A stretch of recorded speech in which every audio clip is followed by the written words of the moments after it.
again, pretending to be from Moshville Times, and this time we've got... Andy Simis. From where? Anywhere. Anywhere. And we're sat here with... Hey, I'm Ollie Cairns from Scarfoot. How are you doing? Pretty damn good. I'm, 4 beers down now, almost. 4 beers, is that it? So, unfortunately, yeah, but I'm here till midnight. Only midnight? So, we're on the long game here. Oh, well, cheers. Cheers. Cheers. We'll start with the cheers. I'm not going to cheers you because you're only 4 beers down. We need a bit more. So, That's understandable. how did you find your set today? Because you were on...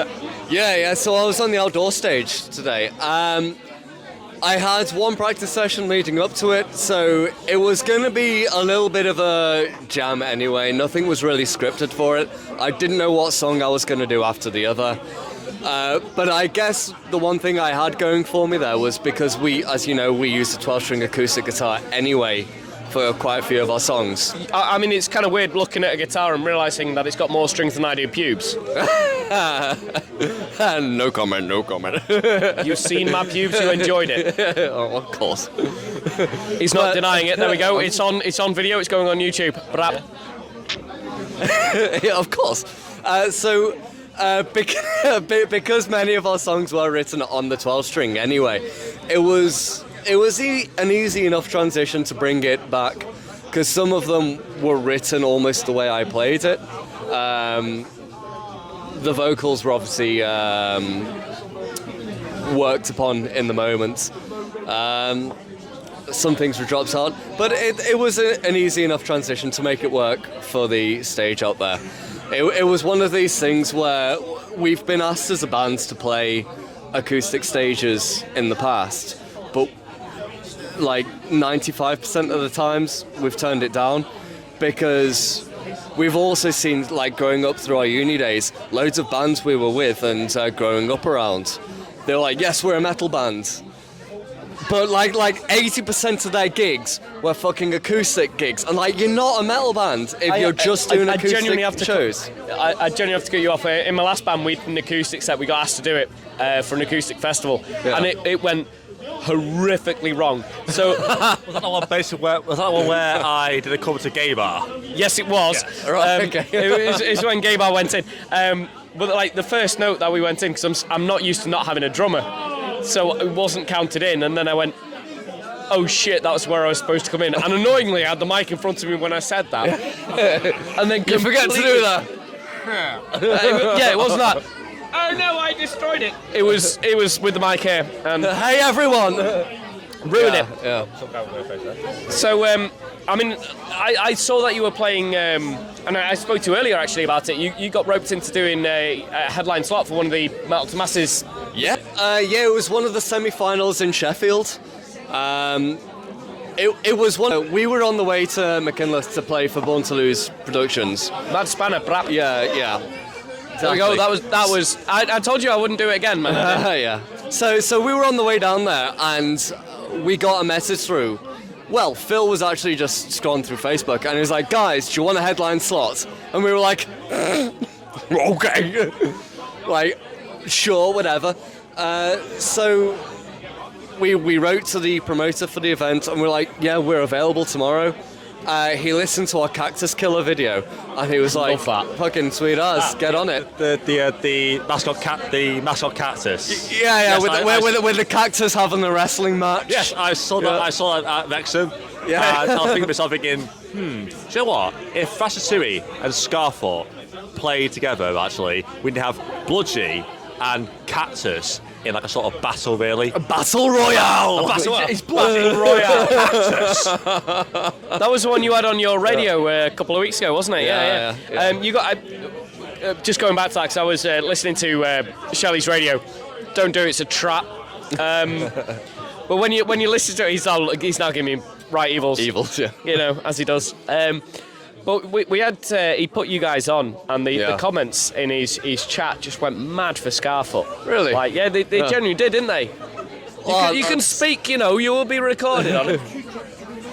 You were too drunk to remember. I'm going to be too drunk to remember all of the interviews I've done today. But anyway, you guys got like a massive, you know. That's and then you played for the Born to Lose, and then the Metal Yeah, then we Masters, went and then straight to I Metal saw Masters, online. yeah. I saw online just like these guys are fucking different, and you guys really are. So, where did the idea come from? Why did Scarfoot become Scarfoot? Okay. So, it basically came from when I was at university. I got into an artist called John Butler. He's an Australian folk musician, and he had this 12-minute guitar solo called Ocean, and it was just one of those things where I wasn't really into anything much other than metal at the time. And then I was shown. Don't listen to metal, shit. I know. And then I was like, holy shit, I've got to learn that. It was just one of those light bulb moments where like I have to learn how to play that song. So I was like, okay, what does he play? He plays a 12-string. What does he do? He has 2 amps. He has 2 channels. One's a clean channel, and the other was a distortion channel where he brings it through as an accent. So I was like, okay, so I'll try and emulate that a little bit. And then when Phil and I finally got our acts together, we got out of the early 20s stage of where you just fuck around, get really wasted, and then have no energy to do anything productive with yourselves. We got out of that phase, and then we finally started going to rehearsal rooms, and we just left the distortion on because we were like, holy shit, this 12-string guitar sounds fat. It actually does. I mean, it was weird. I was watching your live videos from when you're playing Born to Lose. Yes. And you were on an acoustic, and there was a, fully electric guitar, and it sounded mega. Yeah. I mean, obviously, we did the Metal Masters final sit-down gig.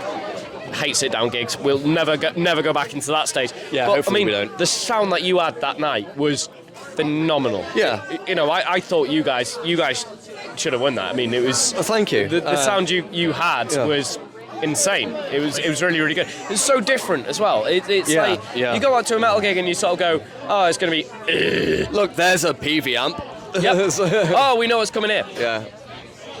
I mean, can I say from what I saw in Wrexham? I mean, at Wrexham, you guys were really on it. I really thought you guys were going to actually go all the way, actually. And I still think that right now you guys are going to go so big. Thanks. But I want to ask, what is your influence, or what band-wise, what made you want to start a band? What was it that? What band made you think, you know what, I want to start this band? So, he's struggling with that one immediately. It's an odd one to answer.